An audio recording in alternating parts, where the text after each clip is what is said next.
माझ्या गोड संपरी या चॅनलवर तुमचं पुन्हा एकदा खूप खूप स्वागत आहे. रसिकांनो, अक्षय तृतीया म्हणजे नक्की काय? अक्षय तृतीया साजरा करण्याचं कारण काय आहे हे आज आपण बघणार आहोत.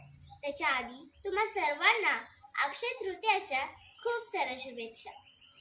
अक्षय तृतीया म्हणजे 3.5 शुभमुहूर्तांपैकी एक. हिंदू दिनदर्शिकेप्रमाणे वैशाख शुद्ध तृतीया या दिवशी अक्षय तृतीया येते. याच दिवशी कृतयुग संपून त्रेतायुग सुरू झाले असे मानले जाते. कृष्णाने युधिष्ठिराला सांगितले होते, या तिथीला दान क्षयाला जात नाही, म्हणून याला अक्षय तृतीया असं म्हणतात. या दिवशी बरेच जण सोन्याची खरेदी करतात. याच दिवशी अन्नपूर्णा जयंती आणि बसवेश्वर जयंती असते. चैत्रगौरीचा महाराष्ट्रातील बायका चैत्रगौरीचा शेवट याच दिवशी करतात. एवढ्या कारणांमुळे आपण अक्षय तृतीया साजरा करतो. परत एकदा तुम्हा सर्वांना अक्षय तृतीयाच्या खूप साऱ्या शुभेच्छा.